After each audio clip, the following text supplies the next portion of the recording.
Hey guys, Tim Fraser, 5D Options here again. Today we're going to talk about mindfulness and challenger mindset. One of my favorite topics certainly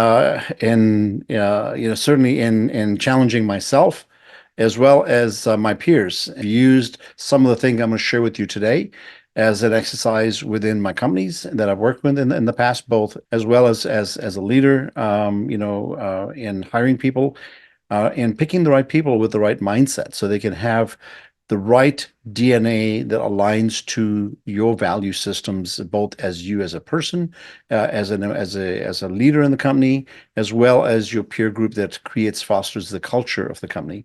So today I'm going to talk about mindfulness.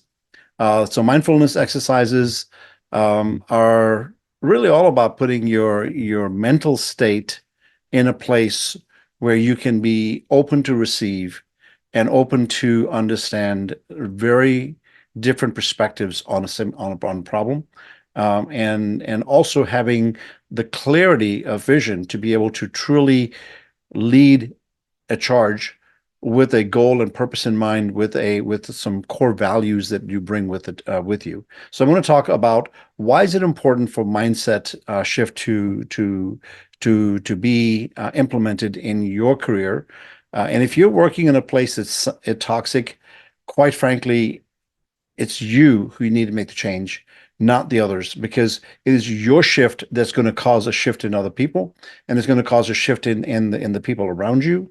So the stuff I'm sharing with you is not just corporate leadership discussion. It really is about how is it that you're going to be a better leader for your team members, and how you will hold them accountable to standards that are vital for the growth and the culture to expand and where you're working. So let me go through a couple of things. I'm going to share a presentation with you guys. There's a lot of teachings and lessons you can learn just by reading, picking up a book on mindfulness. But the for me, what that means in real terms is being in a place of really being aligned with my mind, body, spirit as I come to work, because and I use the measure of heart-centered mind, body, spirit exercises to really bring the balance between the heart, the brain, and the problem solving, and the physical side of things, which is the body side. Okay, so it's mind, body, spirit, but it's really heart centered. For me, that is how I embody the nature of mindfulness. Understanding mindfulness, I'm not going to give you an exercise in deep dive on how to shift your mindset, but I'm going to talk about some practical things on how you can use a measure for when you're hiring people, or you're interviewing people, or you're bringing people into your team or your project. What would be the characteristics that you'd be looking for in them? And it's not about what they're doing at home in their private space. Do they meditate? Do they not? Do they kick their dogs when they go home, or do they just have a horrible way of decompressing when they get out of work? That's not the question. The question really is what is the behaviors you want to see in your people that are actually supporting mindfulness practices? So that's the aspect I'm going to cover right now. But it's important to really understand and embrace the fact that mindfulness exercises have been really popular in recent years, and that's why it's one of the top topics that you'll read out there. But it's about learning to be more efficient in your work and creating a clearer, focused place for decision making, empowerment, freedom for people to speak openly, creating the space where people can flourish. And I would encourage you to use some of the things I'm going to cover in my Challenger Mindset. So let's get right into the details. I want to get into the details of the Challenger Mindset. So when I'm doing interviews and hiring people, I literally go through the resumes and I do a checklist. I go through accountability, empathy, urgency, curiosity, leadership, and sort of environmental things, and then also the mastery and what they're bringing to the table. I use these categories to drive a lot of my questions and my interview topics with the individuals, but really not to grill them, but to approach the questions with these key behaviors you're looking for. So you ask for questions. What are the behaviors that the individual are displaying with the mindset? So I'm going to go through these rather quickly, so I don't want you can read this, and I'll make this available as well. So let's go with accountability. The number one thing I find is people, especially when you have a multicultural environment and multi-race, but also multi-ethnic environment at work or in your job or wherever, whatever your situation is, you can have quite a bit of cultural bias towards some of these things and accountability. Like some cultures would just want to be told what to be done, and they don't want to take any accountability for this. So you really want to get into the details. And on the surface, they may not tell you everything that they have done. So it's important for you to ask for questions for do they push do they actually push forward for themselves as well as others for completion of results and producing results? Do they have, can they be counted on times when times are tough? Give me examples of, when was a tough time what they experienced. How did they handle the situation? How did they empower their teams, or how did they behave themselves to basically be in a place of holding yourself as well as the individuals that you're working with accountable?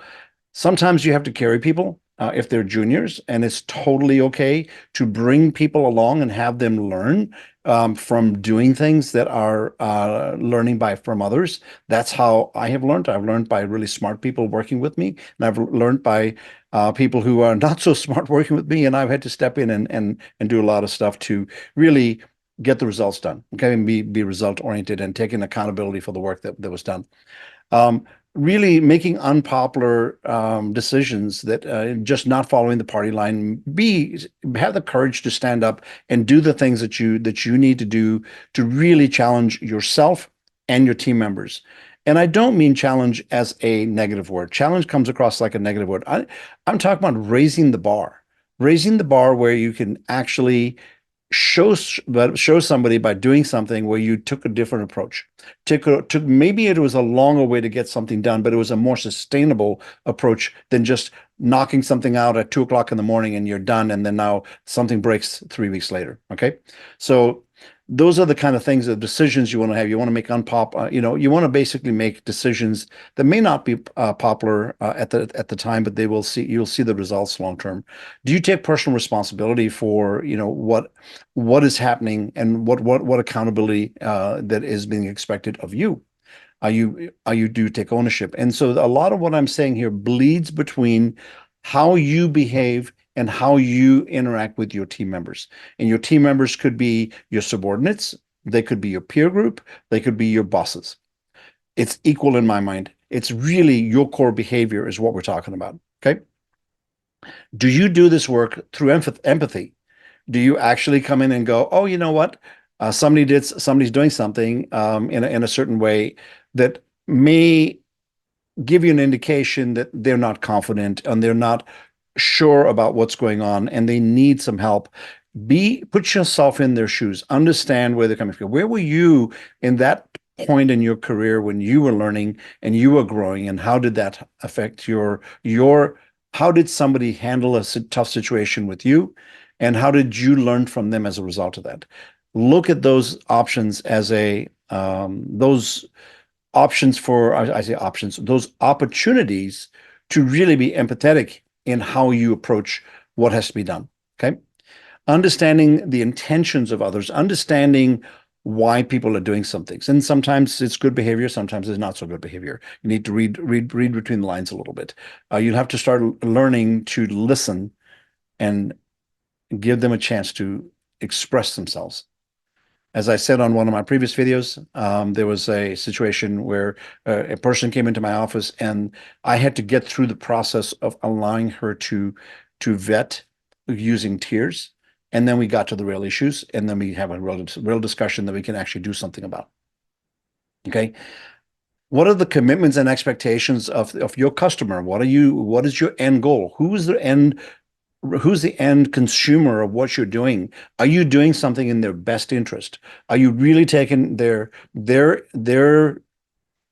problem to your heart so you can do this work to support their support them in this process? Are you being empathetic not only of your employees but of your customers? This is probably the most vital thing I can share with you. As a chief customer officer for a prior company, I can tell you that I had to put my customers' shoes on all the time, understand what their problems were, understand what their challenges were, understand the dynamic nature of their company, their politics, their financial situation. Were they able to do the work? Were they able to pay you for what you're doing? Or are you just going to only do what you're paid for and not go beyond that? So really having empathetic aspect of all that, both your subordinates, your peers, and it's a 360 empathy, in my opinion. Okay. Um, are you also gracious and sensitive to other people's feelings? And I'm not gonna. I think we sometimes go overly politically correct in a lot of a lot of the way we handle situations. We've been brainwashed through a lot of human resource training that we received about not crossing the line and being inside the box. As you probably know, human resources is there for a lot of companies to protect themselves. It is more of a legal function and as opposed to a direct benefit for the employee. So I will say this and be a little I have the courage to say the hard things. HR's primary goal is to make sure we don't that you don't say something that is going to be politically incorrect or maybe put them in a legal situation. You need to be sensitive to your training around that and work within the boundaries that are you're comfortable with. If you're finding that somebody is not able to function within the boundaries of the accountability and empathy and the teamwork that you're trying to foster, have a side conversation with them, have an opportunity to understand where they're coming from, be empathetic about that, and understand that they may be in over their head. Maybe they have a family situation that is not allowing them to function in a way that allows them to really be the 100% on what you're doing right now. So consider those possibilities as well. Okay. But stay inside the legal boxes as much as you can. And if you have to cross the legal boxes, stop the conversations and go talk to HR or talk to your leaders about how you may want to handle the situation and just diffuse it until you can handle it differently. Okay. The urgency and perseverance. These are traits that how can I say this? Don't ask somebody to come to work nights and weekends unless you're willing to do it with them. Okay. Be in a place to be empathetic about their weekend, about their hours, and what they're giving up for you or your customer or your client or your problem that you're trying to solve. Or maybe it's their problem and they need help and you need to be in a place to say, hey, how can I help? Maybe all they need is a sounding board and they're just sitting in front of a computer screen and they're doing work and they really don't have a clear understanding. Sometimes some people need to have dialogue so they can actually talk through a problem. And all you need to do is be the sounding board. You don't have to be the brains of the operation. You need to just enable and support those folks, but do it with the perspective of urgency. If you ask for somebody to come in and urgently solve a problem, be prepared to roll your sleeves up and do that yourself. Okay. And be there with them and support them in this process. Now, you need to be able to do this with enthusiasm, with energy and excitement. Make it fun.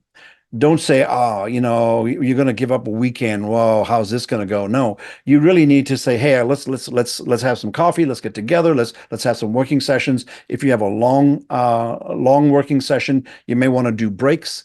Get away from your desk, do some walks. Really make it high energy and make it enthusiastic about how you interact with them and how you encourage them in the process.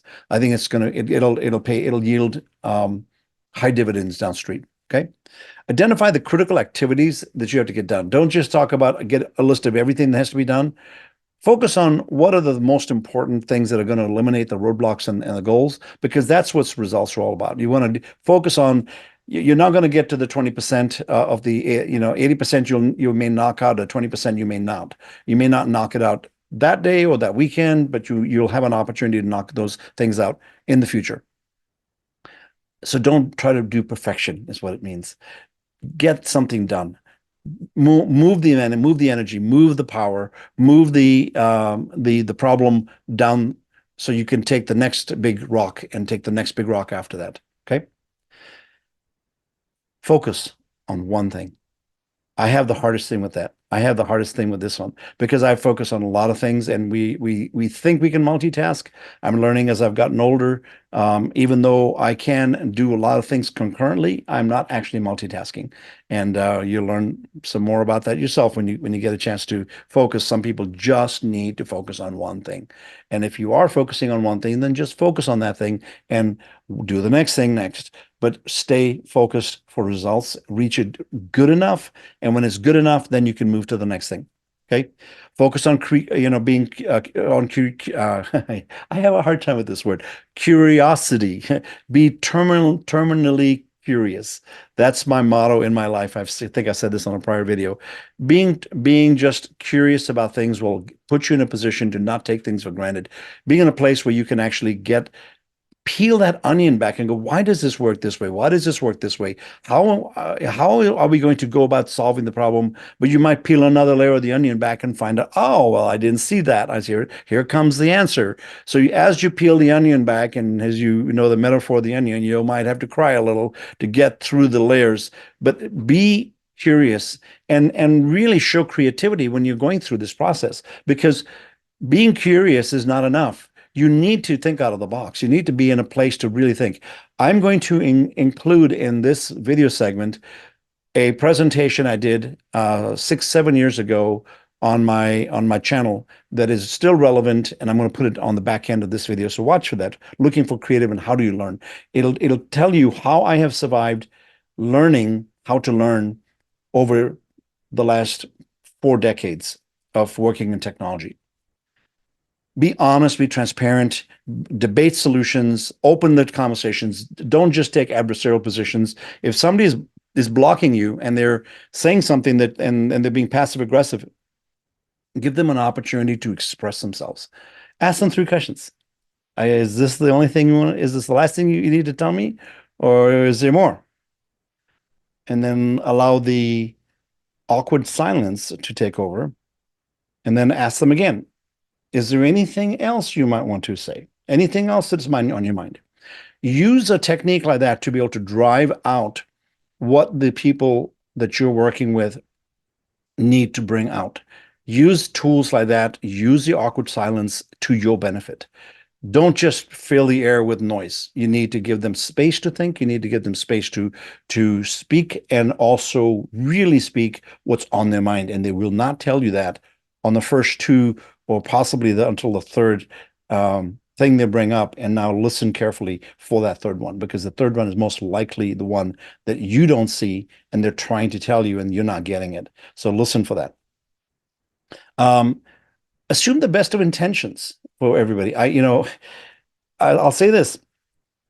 Most people go to the office and they don't walk into the office going, I am going to F this up today. Yep, I'm going to do that. I'm going to F this up, and I'm going to mess everybody up around me, and I'm going to mess it up, and I'm going to basically have a bad day today. That is not the day that people express when they wake up and they put their feet on the floor out of their bed. They get in and they have all best intentions to do the right thing. They have the best intentions, unless they have mental health challenges or something else that might get in the way for them to think clearly.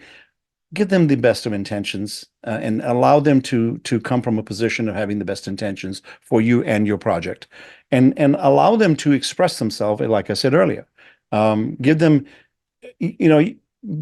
allow people airtime. When you have a team and there's a larger group of people, absolutely take your collaboration skills and dust them off.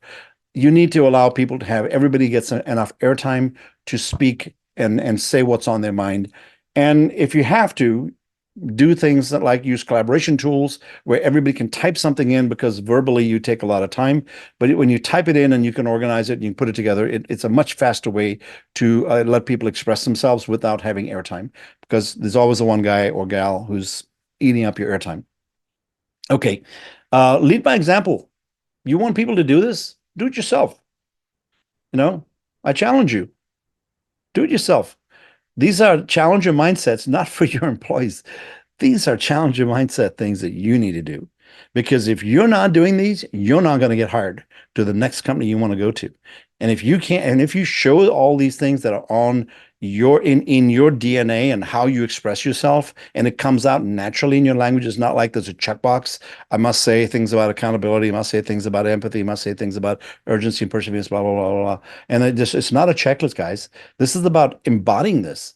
You're not going to embody it unless you do it, and you got to do it with passion and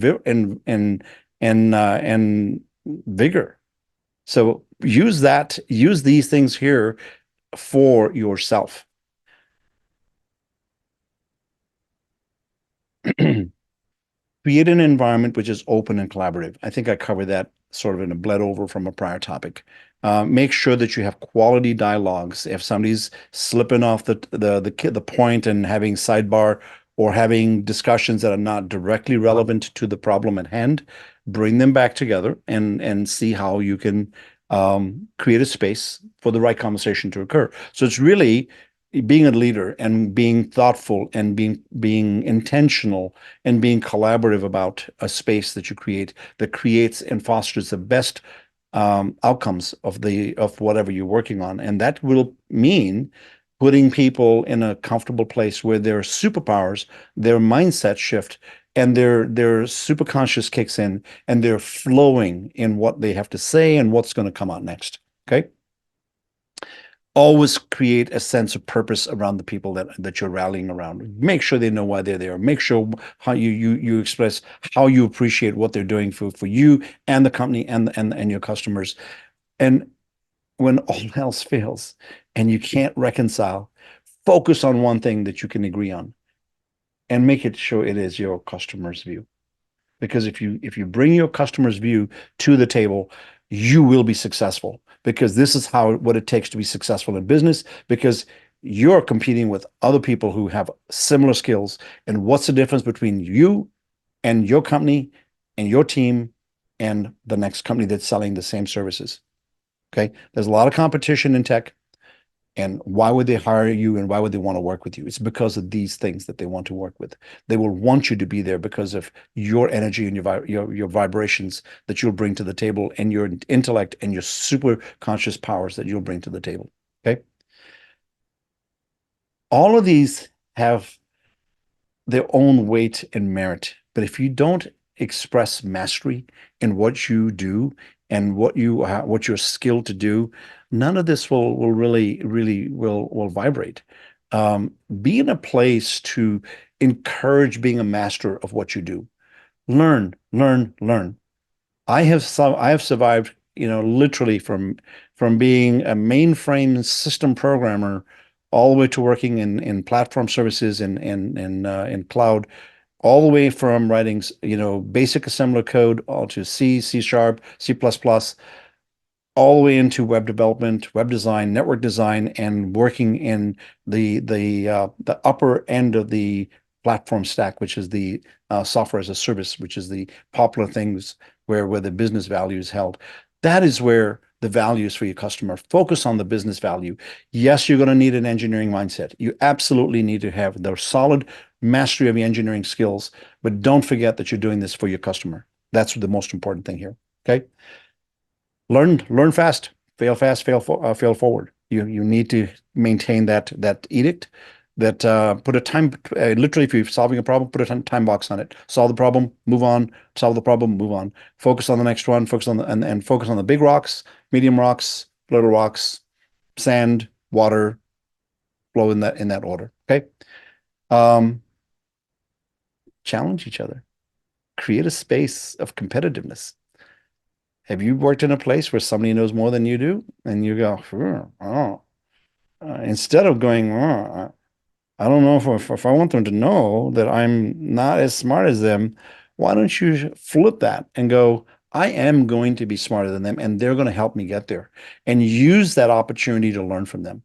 I've learned from people who are younger than me, who are smarter than me, and people who are older than me and that are smarter than me. It doesn't matter what their age is. It really matters how they approach a problem and how they solve a problem and their technical skills, and are they willing to share it with you. If they're willing to share with you, I would stay with them till they fall asleep at their desk. and I will learn from them. That's what it takes to be successful. And that's what it takes to be with your team members up night and day, weekends, whatever it takes to move the ball and solve the problems and be a challenger in this space. And these are the behaviors that you should look for, because these are the behaviors in yourself and your peers that you should be looking for as you start embracing really shifting mindset. Okay. So I will call it a night for tonight. On my talking part of this, I'm going to include a video that I did, which explains how I shifted over my career and what I did in the past. You can look in that depending on where you are. It's not about the technology that I was embracing at the time. It's how I approach the problem. And it's important to look at those aspects in the second video when you get a chance to continue from this segment onwards. Thanks a lot. Tim Fraser, 5D Options. Very nice to have you on this session. It's one of my most exciting topics and most passionate topics, in case you can't tell. And I will see you on the next round. Good night.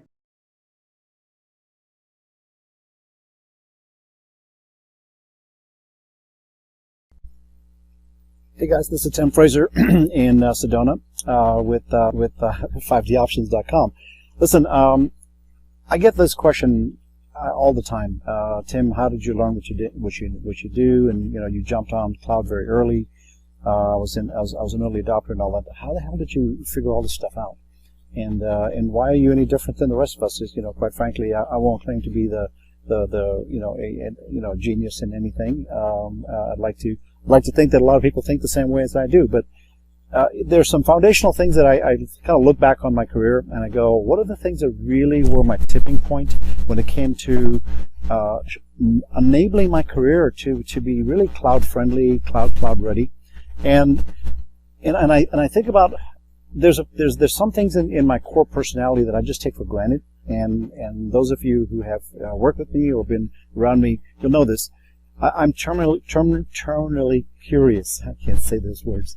I just have to know. I have to know how things work. I have to know how things operate. So that's number one, curiosity.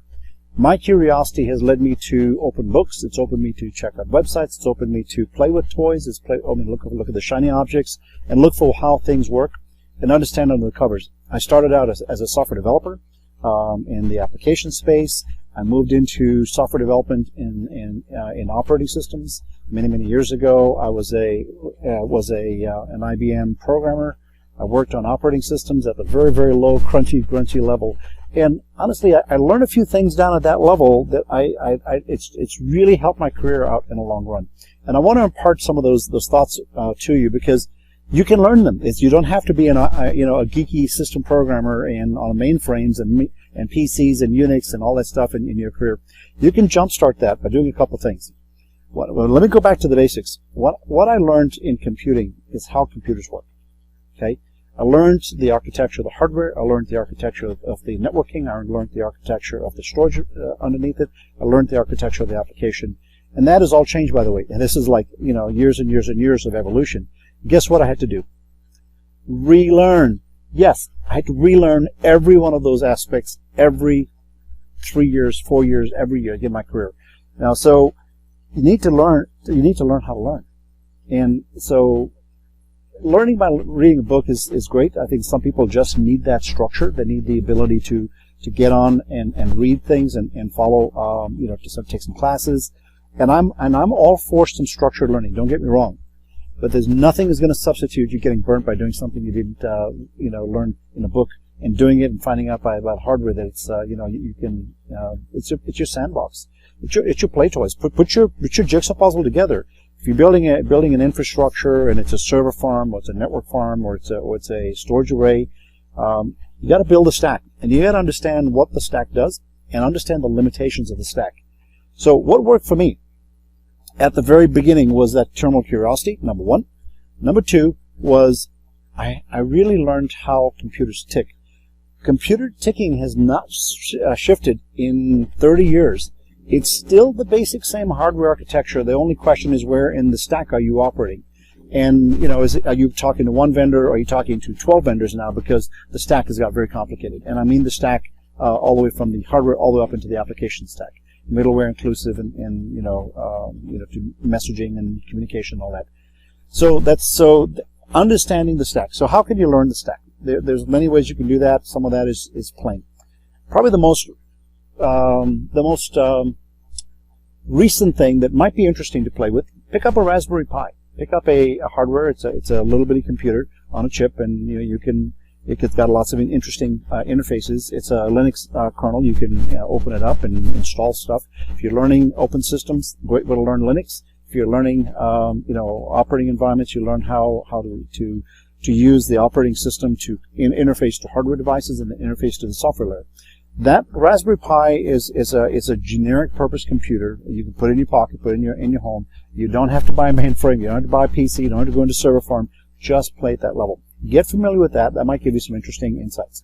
Second thing, probably the most important thing I learned was networking.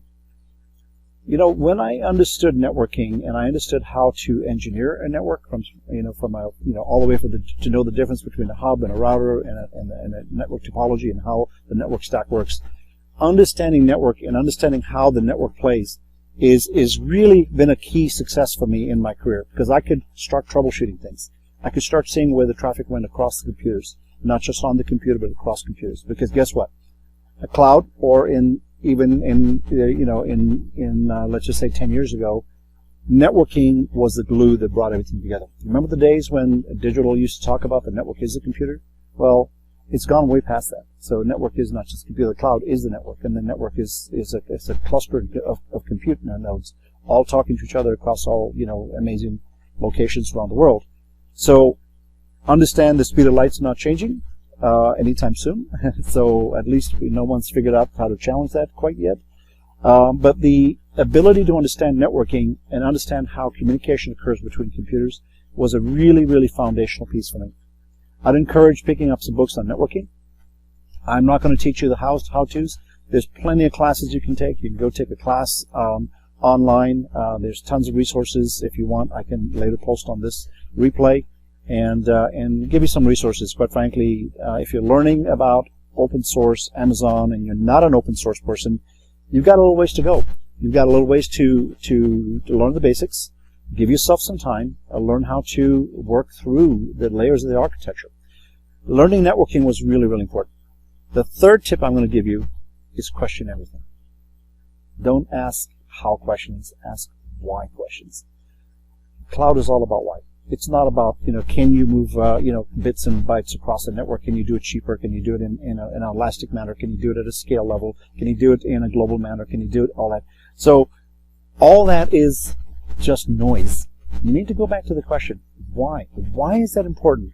And don't be a geek about it. Take your geek hat off, okay? Don't be a geek about it. Even though I'm a geek, I actually do talk in business terms to a lot of my clients. You got to understand why are you doing this? You're not there for a job. You're there to help the business be successful. You're there to basically help your clients be successful. Doing that is all about the why questions. Ask your questions around, why is this important? Why is it computing important? Why is the network important? Why is the storage important? Why is the cloud important as a whole? Companies want to go to cloud tomorrow. I was on a business call just this week, and one of my clients said, "Hey, we've looked at the cloud and it doesn't make economic sense." I don't know. I said, "Well, how did you do that analysis?" Because evidence has shown quite different, and it's really a game changer for a lot of companies who really embrace it. And the answer was, well, we're going to take our data from here and our apps from here, and we're just going to move it into the cloud. My first question was, why would you do that? Okay, so ask yourself why questions. And they didn't have a really good answer for that. They just think they have to be in the cloud. Well, moving from one data center to the other doesn't make any sense. So moving to a cloud in a new way, and a new way of using the services, a new way of doing things. Maybe don't bring your old baggage with you. Reconsider whether or not the application can be rewritten, retired, or replaced, or refactored. All those rationalization points are the why questions. Why would you do that? What's important to the business? What's the investment in that technology? So 3 things again. Learn the foundations of the architecture. Don't be some guy who writes code and just magically stuff happens. Pardon me, I almost said the word the S word. Okay, but yeah, I'm going to say those words. This is my private channel. So yeah, don't just write code and think that shit happens underneath you. Okay, you need to think about, how does it happen? Why does it happen? Right? more importantly, the why than the how. The how will come together. You can learn the hows by reading a book. You can go to class. You can do a lot of things. Ask why questions. Ask yourself in your career. And by the way, I'm wearing my green shirt today because I want to represent. If you're feeling like you're a little green in your career, you don't know anything about cloud. You don't know anything about the world is moving past you. And maybe you know a few things. You read a few books. You read a couple of articles. You blogged a little bit, and people commented back about what you're saying. Ask yourself the question: how is that changing your career? Has that really helped grow your career? Are you asking the right questions of yourself? I know a lot of people stand on their platform of knowledge for 20 years ago, 15 years ago, like I said in my previous video, and they really don't understand the technology underneath it. Then they hide that because they just act like this is what they're doing is really, really important, and we got to do it the same way. Ask why questions. Challenge, if nobody else, challenge yourself. Challenge yourself to ask those why questions that will help you put your career on a new trajectory. Why are you doing the same thing the same way? Is it working for you? Is your career growing? Is your management looking at you as the go-to guy to help you go to the next part of your career or the next part where the company wants to go? And are you missing those boats? If you're one of those people that just wants to, you're smart, you've been working hard, but you're just missing the boat. Just listen to these tips, these tech tips. I'm going to go through a lot of the how-tos underneath the covers, but I'm going to teach you how to ask those why questions first. The how-tos will come together, like I said. So I will leave you on that. Ask yourself why. Why are you doing this? Now, ask yourself the other question. Why are you not doing it? Can you afford not to retool yourself? Technology changes way too fast. So if you think you've been learning a few things and you've been growing, but you don't feel like you've been growing, you're still a little green in your career, and you need to grow, take those green shirts off. Go skinless. Go all skin. Just do something different. Ask yourself why. Why are you wearing, or what you're wearing? Why are you doing what you're doing? Why are you standing where you are? Why are you working for that company that you are? Can you have a career growth there, or what's it going to take for you to go to the next level in your career and retool yourself?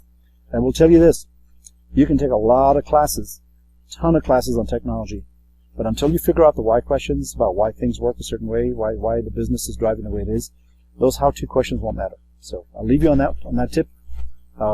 Sedona IT Tech Tips from right here in Sedona, Arizona. If you guys like this post, please comment, ask me more questions. I'd love to interact with you guys. If you're already here and you're watching, just post on that you were here so I can see, because I can't normally see who's on. So till the next time, we'll ponder on the why questions. Ciao from Sedona.